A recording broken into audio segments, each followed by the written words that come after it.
देश के सभी बुजुर्गों, बुद्धिजीवों, नौजवान साथियों, माँ बहनों, प्यारे बच्चों को बहुत बहुत धन्यवाद कि मैं आपके पास अपना वीडियो भेज रहा हूँ।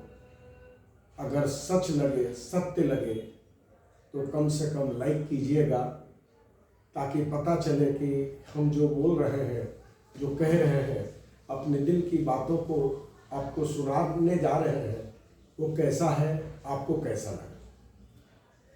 सबसे पहली बात यह है कि दुनिया के सभी लोग जानते हैं कि एजुकेशन क्या चीज़ है। एजुकेशन अपने आप को, अपने घर को, समाज को, दुनिया को अच्छा मैसेज देता है और उसको संवारने सजाने में एजुकेशन की भूमिका होती है। जैसे प्लेग की बीमारियां चली थी, बड़े बड़े साधु संत हुआ करते थे, क्या हुआ? लेकिन एजुकेशन के माध्यम से किसी वैज्ञानिक ने रिसर्च करके उसकी दवा बनाई, टीका बनाया और उससे प्लेग की बीमारियां चली गई। पोलियो आया, उस समय भी एक से एक हस्तियां थी, अपने आप को क्या क्या कहने वाले, लेकिन उस समय एजुकेशन के माध्यम से किसी डॉक्टर ने, वैज्ञानिक ने रिसर्च करके उसकी भी टीका बनाई, पोलियो भी समाप्त हो गया। ठीक उसी तरह से जब एजुकेटेड होंगे हम या हैं, तो समाज में क्या हो रहा है, देश में क्या हो रहा है, जो हो रहा है उसका परिणाम क्या होगा, आने वाले जनरेशन को क्या होगा, समाज को क्या होगा, मेरे घर को क्या होगा, ये सोचना हम सबों का फर्ज है। और उस पर हमारी भूमिका क्या है, क्या होनी चाहिए, यह भी सोचना जरूरी है। अब आई धर्मों की बात, तो धर्म तो एक इंसान को इंसानियत के तरह जीने का सलीका तरीका सिखाता है, बताता है। ईश्वर एक है, सभी जानते हैं। धर्म का नाम अलग है। जिस तरह से मुसलमान का बच्चा अपनी माँ को अम्मा कहता है, हिंदू बच्चा अपने माँ को माता श्री कहता है, ठीक उसी तरह माए को न कहता है। भाषा का अंतर है। तो हम भाषा में बट करके और गलत काम करने लगे, भाषा को ही गलत समझने लगे, गलत तरीका से उपयोग करने लगे, यह देश के लिए, समाज के लिए, घर के लिए, आने वाले जनरेशन के लिए ठीक नहीं होगा। आज क्या हो रहा है, जब देश बहुत बुरी स्थिति में थी, किसी चीज का यहां निर्माण नहीं था, अंग्रेजों का शासन था, अंग्रेज जुल्म कर रहे थे,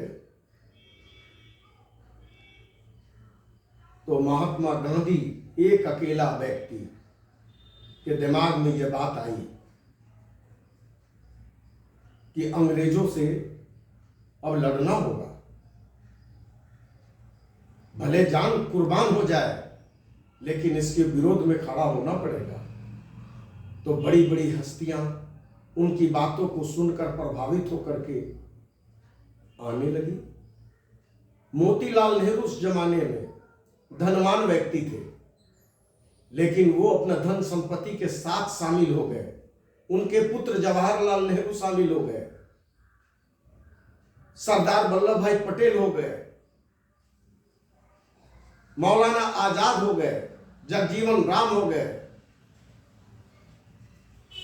भीमराव अंबेडकर हो गए, और भी महान महान हस्तियां शामिल हुई और देश के हिंदू मुस्लिम सिख ईसाई कंधे से कंधा मिला करके लड़ाइयां लड़ी, कुर्बानी दी, देश आजाद हुआ।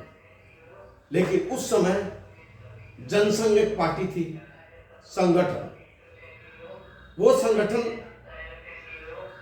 आरएसएस है, वही संगठन भाजपा है।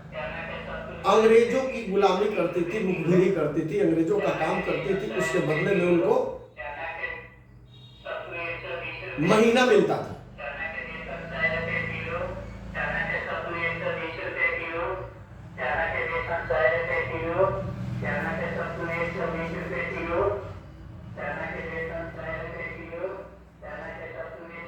और उस महीने की कमाई वो खाते थे और अंग्रेज का काम करते थे।